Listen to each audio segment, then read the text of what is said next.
Can you guys see me? Yeah, you can see me. Alright, you guys, what are we talking about today? And I know you guys are actually seeing me. I'm not in a store tracking down a deal, buying something on clearance and turning around and flipping it. I'm just saying. Big shout out to everybody. Hope everybody's having an amazing day. But I wanted to do this video. I'm telling you, when it comes to the internet, social media, Instagram, YouTube, Facebook, everything that's going on right now is just so amazing. It's a great time to be alive. And what I mean by that, I'm just getting motivated left and right, inspired left and right. This video I want to talk about today is, gosh, I was going to start off with, are you obsolete? Meaning in your job, are you obsolete? Not as a person, but is like in the next couple years where your job could possibly be taken from you and be automated. And then I kind of wanted to talk about how you're using your social media, but I think I'll do like maybe 2 videos, so stay tuned, you guys. I want to start with, are you obsolete? Meaning the job that you have, your job title, whatever you do, your career, can it be replaced in a couple years? Now, a lot of you guys know me, and some of you do, some of you know me personally, some don't. You just know me here for you know, not Instagram, excuse me, YouTube. And I've told you guys before, I work at a grocery store, so am I obsolete? Absolutely. But for years now, I've really been positioning myself to generate other cash flows. So if you've been following me for a while, you guys know I believe firmly in multiple streams of income. I don't believe in, I shouldn't say I should, I don't believe in, because I have a 9 to quote unquote 5, but I have a job, but of course I'm there for the insurance. Ooh, a little bit of shade on my job. I tell them all the time, they get, now I'm getting off track, but I'm gonna tell you guys, I tell them all the time, I said, I'm just here for the insurance because insurance is so expensive. Just saying. But that was totally off topic, but that's me, you guys. So my job, I could easily be replaced, and I am actually right now being replaced, slowly but surely. But the cool thing about it is, if my hours were to be cut, or if I was to be fired, or let go, whatever the case may be, I still have other income coming in from different avenues. Yeah, I do, but I've been slacking off a little bit here lately because I haven't been at my best, but I'm here to step up my game just a little bit, you guys. Things are fundamentally changing, like globally, and like I said, with social media, just with the economy, social media, everything that I'm just watching transpire little by little. And I tell you guys this, so I work at a grocery store, right? The great thing about working at a grocery store, I don't care if you're black, you're white, you're Asian, you're disabled, you're old, you're young, it doesn't matter.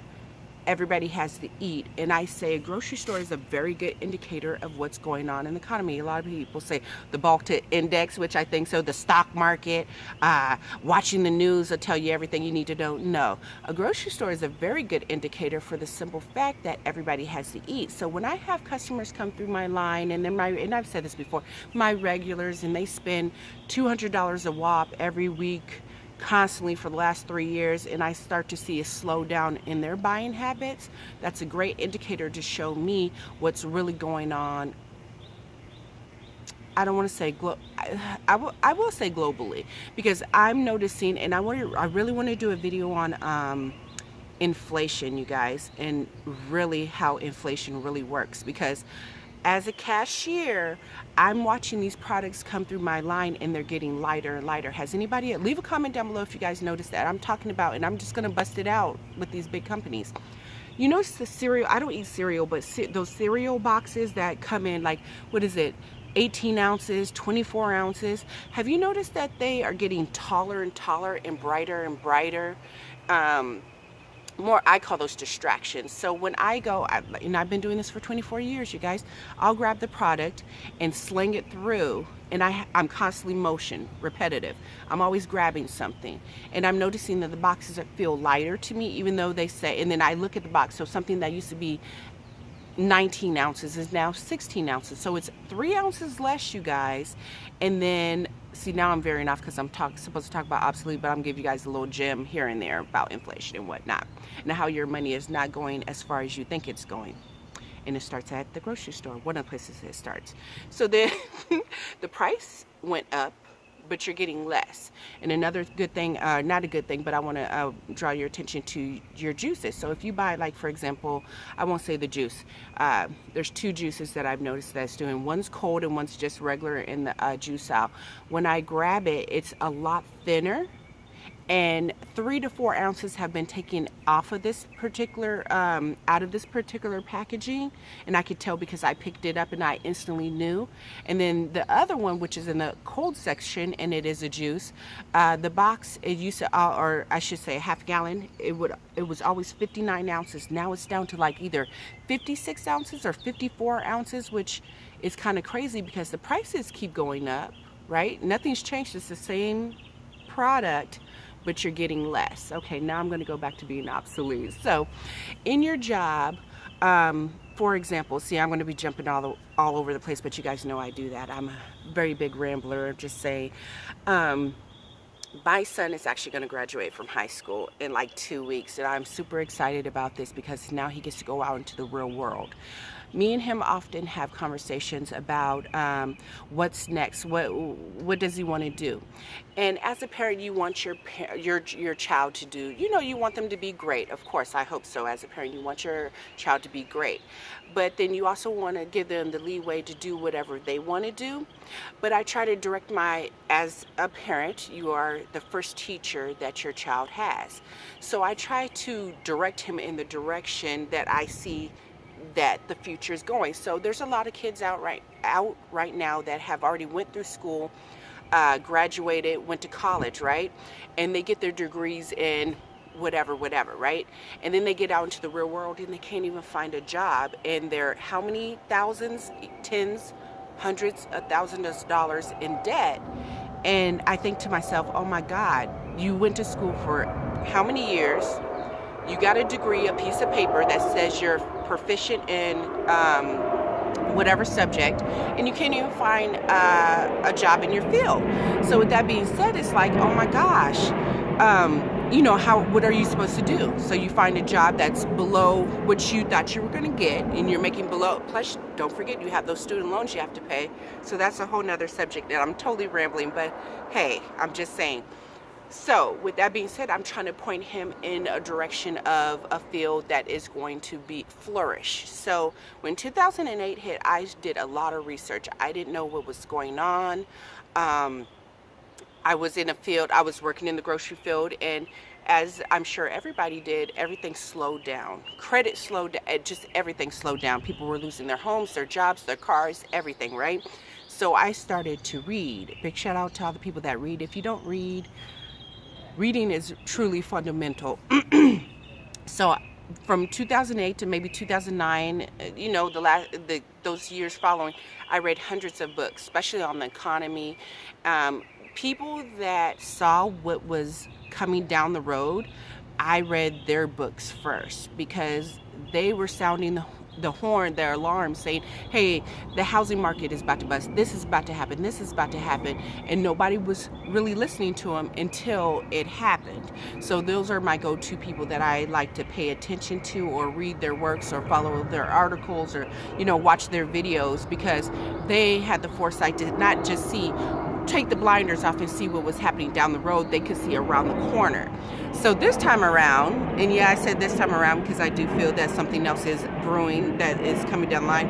I am positioning myself to come out on top this time around. But anyways, back to being obsolete at your job. So with that being said, if you're obsolete at your job, what are you doing now to prepare yourself if you were to get fired? Do you have multiple streams of income?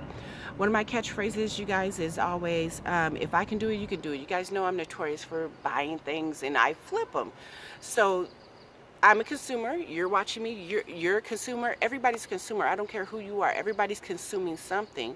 So why aren't you jumping in the market and finding your what you're really good at and turning it into, if you have a hobby, why aren't you turning that into income? I'm just saying. I really like to shop. You guys. But now I'm kind of seeing different indicators to where I'm kind of moving different, and there's nothing wrong with that. One of my favorite words is adapt, you guys. So I might be on this video telling you today you should be buying this, and this, right? And then next week I could see some indicators that are saying that that market's going to slow down and it's not going to do so well, and I change my mind. And there's nothing wrong with that, because you have to learn how to adapt. Things are constantly changing. By the time I upload this video, if I was to tell you to buy something, it's a hot product, literally something can happen overseas to where that product is no longer available and it's not hot, or maybe it is hot because it's no longer available, you can't get your hands on it. Just to throw it out there, like I was watching a video earlier, I didn't finish it because I wanted to do this video that I'm rambling on and not staying on subject, but I heard that China and Trump, the negotiations broke down and there's no deal or something like that. I don't like to get all political, but that's a very big indicator, or that should tell you what's going on. So I'm just going to throw this out here.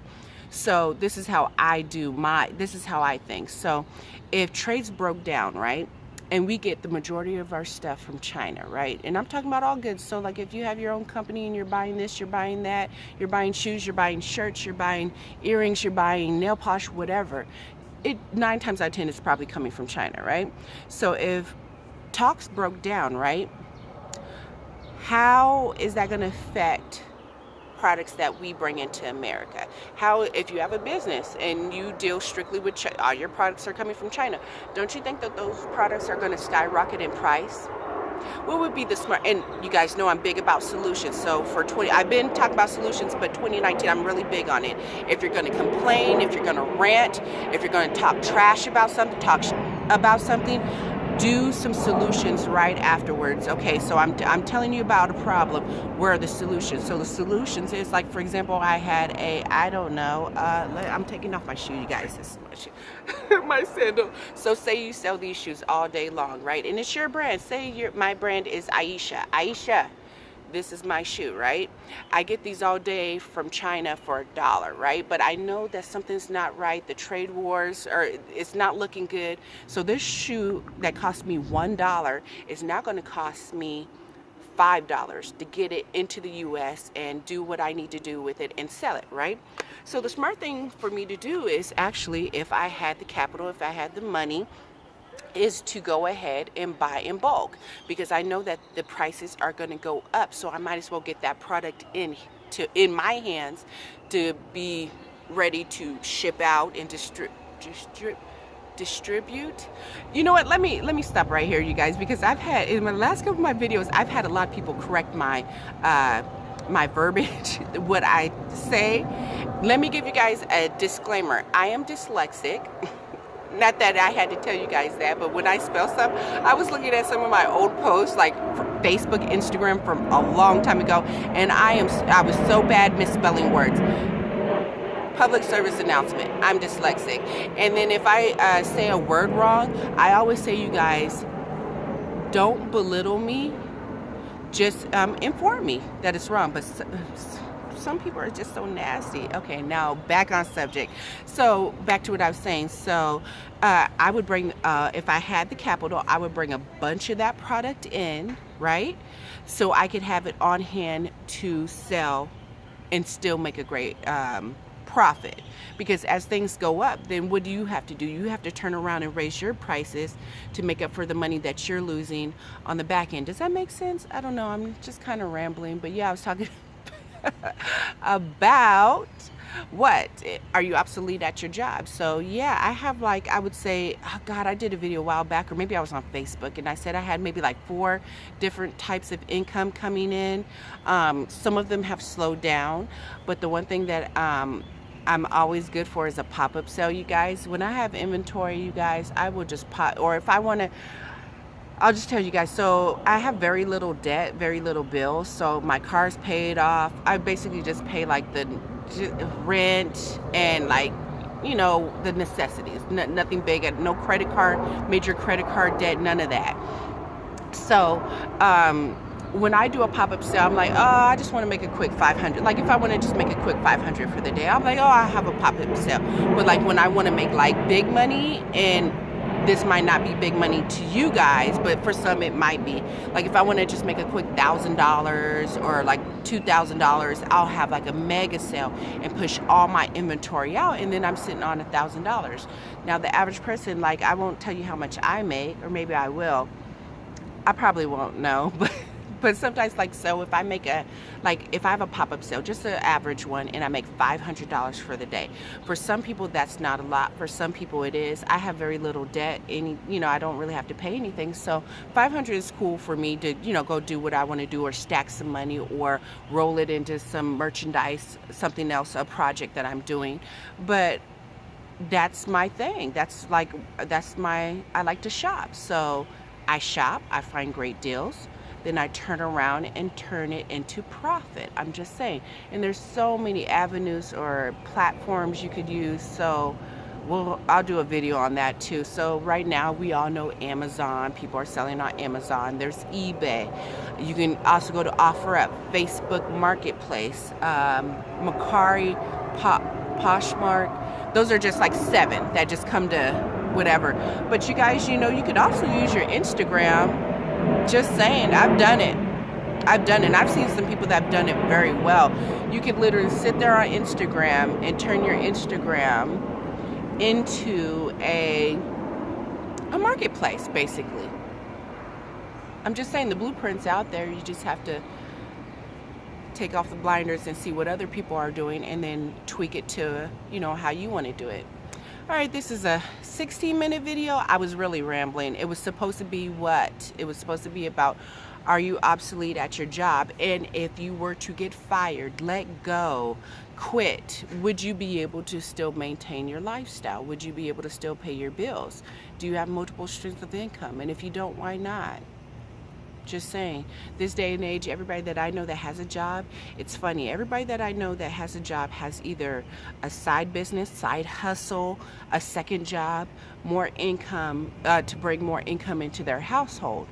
Now, if the economy is doing so well, how come everybody has a side hustle, side business, another job, part-time job, another full-time job?